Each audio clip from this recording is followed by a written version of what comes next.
नमस्कार news room को स्वागत करुछि मुलिपिका। आज ठारू लघुचाप क्षेत्र प्रभाव आरंभ जदि कहबा उपकूल एवं दक्षिण रे लघुचाप क्षेत्र प्रभाव आरंभ होउछि एवं वर्तमान समय पागर कंडीशन जदि कथा मु कहबी तबे आमे देखुचंती जे वर्तमान समय मेघुआ पाग सहित कोहला पाग एवं किछि किछि स्थान रे हालुकारू मध्यम धरणर वर्षा लागि रहिछि झिपझिप वर्षा मध्य लागि रहुछि। ओडिसा रे वर्षा कथा जदि मु कहबी तबे वर्षा पुरी खोर्धा गंजाम गजपति मालकानगिरी कोरापुट ए जिला मानकरे मध्यम धरणर हालुकारू मध्यम धरणर वर्षा लागि रहुछि एवं 20 रु 21 तारिख पर्यंत जदि कहबा 20 रु 21 ए पीरियड भितरे ओडिसा रो उपकूल दक्षिण ए सब जगह रे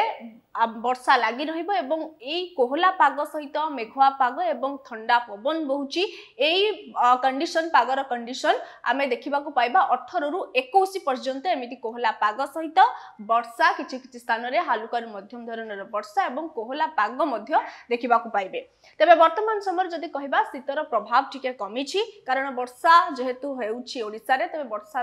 वर्षार प्रभाव फल रे शीतर प्रभाव मध्य कमी छी एवं 25 तारिख रु शीतर प्रभाव पुणी थरे बढ़िबा एवं शीतर प्रभाव अधिक पड़िबो बोली जहा पाणीपाग विशेषज्ञ माने सूचना देउछंती। तबे आम सहित फोन लाइन ले जोड़ी होई रहिचंती पाणीपाग विशेषज्ञ डॉक्टर संदीप पटनायक। सुनंतु पाणीपाग रो अपडेट खुनी कोन कहउछंती। सर आपनको न्यूज रूम को स्वागत करूछि। वर्तमान समय पाणीपाग रो अपडेट कोन अछि जदि देखिबा वर्तमान रो कंडीशन पाणीपाग उपरे कोहला पाग सहित झिपझिप वर्षा भी किछि किछि स्थान रे होछि लघुचाप क्षेत्र सृष्टि होबार मध्य संभावना रही सब को नहीं आपण कोन कहिबे आपनकर मतामत कोन रखिबे। नमस्कार। हाँ वर्तमान आज आमर जो लघुचाप क्षेत्र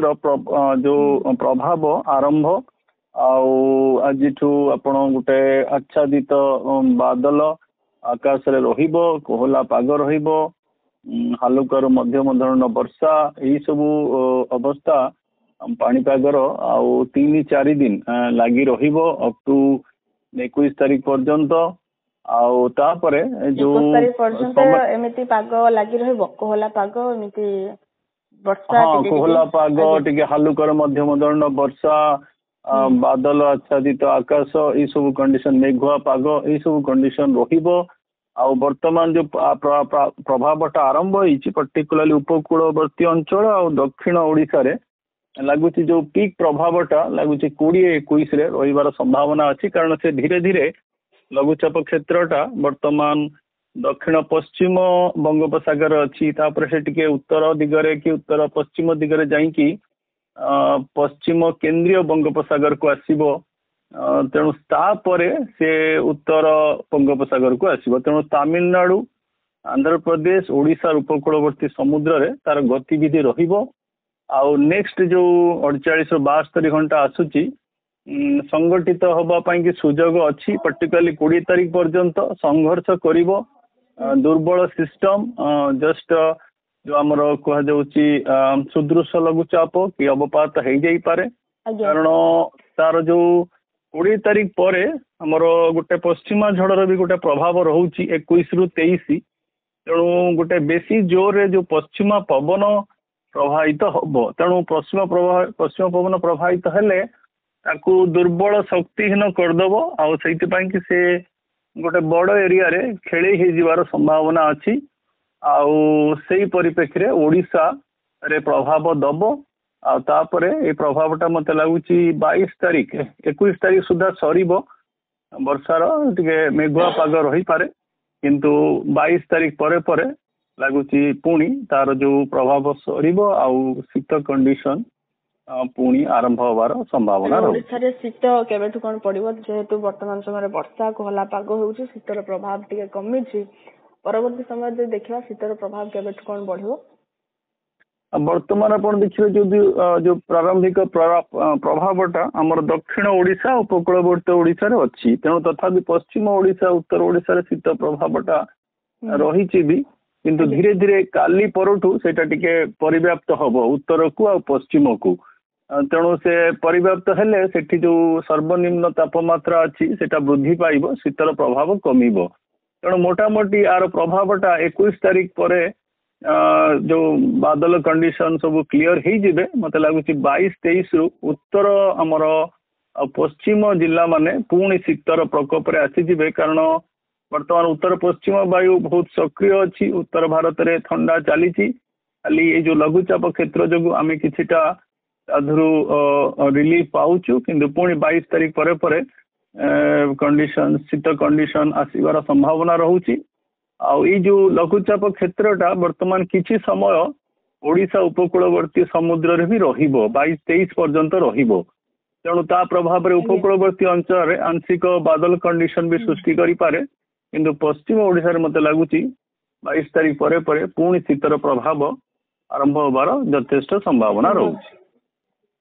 वर्तमान समय वर्षा को नहीं कौन कहिबे वर्षा वर्तमान जो आपण देखुचंती बादल कंडीशन से सब तार जो वर्तमान सिस्टम टा अच्छी अराउंड दक्षिण पश्चिम बंगोपसागर तमिलनाडु उपकूलवर्ती अंचल किंतु तार जो उत्तर भाग रे जो बादल रो बाह्य बलय अच्छी से किछिटा अंचल टच करूची हमर जो गंजाम रो मालकानगिरी आ पुरी रो गंजाम एई अंचल को टच करूची तेणु सेई जगु आपणकर टिके पागरे परिवर्तन हेची आ धीरे धीरे सेई बादल खंड टिके प्रवेश करिवो ओडिशा भितर को तेणु प्रभावटा बढ़िबो। वर्तमान लागुची हमर जो गंजाम खुर्दा पुरी तापरे गजपति मालकानगिरी कोरापुट यही जो लाइन ऑफ डिस्ट्रिक्ट रहउचंदी वर्षा रहिबार संभावना रहउची आज अपराह्न रे मते लागुची वर्षार प्रभाव रही पारे गंजाम जिले में पर्टिकुलरली खुर्दा जिले में झिपझिपी वर्षा किंतु टिके लागुची 21-20 और 21 जो समय सीमा रहुची टिके अधिक वर्षार संभावना भी रहुची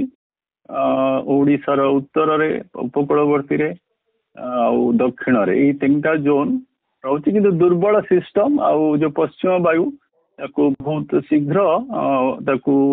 उत्तर पूर्व दिगरे गतिपथ चेंज कर दबो किंतु प्रभावटा 21 तारीख पर्यंत रहिबार बहुत संभावना रहू। तेबे मोटामोटी कहया गले वर्तमान समय जो पाग देखा जाउची कोहला पाग वर्षा झिपझिप लागी रहुची शीतर प्रभाव कमुची 22-23 पर ठारू शीतर प्रभाव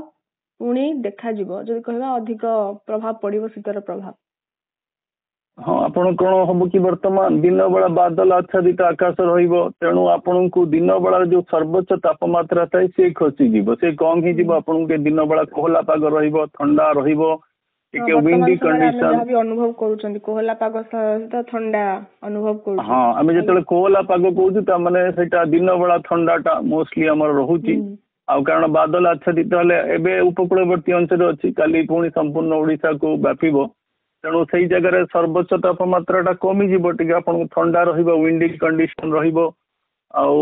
राति तापमात्रा किंतु वृद्धि पाए बादल आसीगला राति तापमात्रा वृद्धि पाए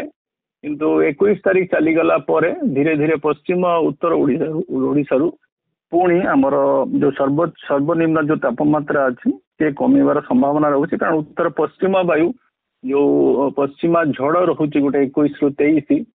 ता प्रभाव भी रहिबो पछु पछ पश्चिमा झड़ भी रहुची तेणु गोटे सक्रिय शीत कंडीशन आसीजिबो आ टिके बेसी समय लागुची शीत एथर रहिबो पुणी लागुची 25 पर शीतर कारण 24 तारीख सुधा ये जो लघुचाप क्षेत्र जो भी आंशिक प्रभाव आमर उपकूलवर्ती अंचल रहुची 24-25 पर्यंत से सब क्लीयर आउट हो मत लगुच 25 पर टिके शीतर प्रभावटा अधिका रही पारे आ टिके बेसी समय पर रही पारे जदियो बंगोपसागर निष्क्रिय हम किंतु तथापि जो घूर्णिबलय क्षेत्र लघुचाप क्षेत्र डिसेम्बर शेष सप्ताह रही पारे किंतु यही जो सिस्टमटा लगुच लगुच वर्षर शेष लघुचाप रहिबो किंतु शीतर प्रभावटा मत लगुच ये जो नेक्स्ट एपिसोडटा आरंभ हम सेटा नवेम्बर मासर जो आम शीत थिला 15 रू नहीं कि जो 27 पर्यंत डिसेम्बर जो रहा 9 रू 17 ताठू टिके अधिक शीत मत लगुच रहिबार संभावना रहुछि। वर्तमान समय चलित वर्ष ई लघुचाप होछि शेष लघुचाप। हाँ दक्षिण बंगोपसागर सक्रिय रहिबो किंतु गोटे आपण कैलेंडर फिगर देखिबे मत लगुच एटा गोटे शेष लघुचाप रहिबो आ गोटे सिस्टम सेमती 24 आडू घूर्णिबलय रहुछि मत लगुच अपेक्षा करिया पड़ो सी के मैच्योर करुच्ची किंतु मोटामोटी लगुच बंगोपसागर जो निष्क्रिय फेज वर्तमान धीरे धीरे जो सेप्टेम्बर मास सक्रिय थिला वर्तमान धीरे धीरे निष्क्रिय अवस्था को आसो आ गोटे घूर्णिबलय क्षेत्र लघुचाप क्षेत्र रही पारे मत लगुच से डिसेम्बर शेष सप्ताह कि जनवरी प्रथम सप्ताह रही संभावना रोचे। निहाती भाव बहुत बहुत धन्यवाद सर। तेबे आपण माने तमाम अपडेट सुनुथले जे ओडिसा रे वर्तमान समय कंडीशन कोन अछि पागर कंडीशन जेहेतु कोहला पाग मेघुआ पाग एवं किछि किछि स्थान रे हालुकारू मध्यम धरणर वर्षा हेउची एवं ए पीरियड 18 रु 21 पर्यंत रहिबो एवं 25 तारिख परठु शीतर प्रभाव पुणी बढ़िबो। तेबे आमे आपण को कहउतले जे ओडिसा रे वर्षार प्रभाव केमिति कोन रहिबो शीत एवं लघुचाप को नै आमे तमाम अपडेट रखुतलु पाणीपागर अपडेट। तबे एमिति लेटेस्ट अपडेट पाई हम चैनल को लाइक शेयर एवं सब्सक्राइब करंतु। नमस्कार।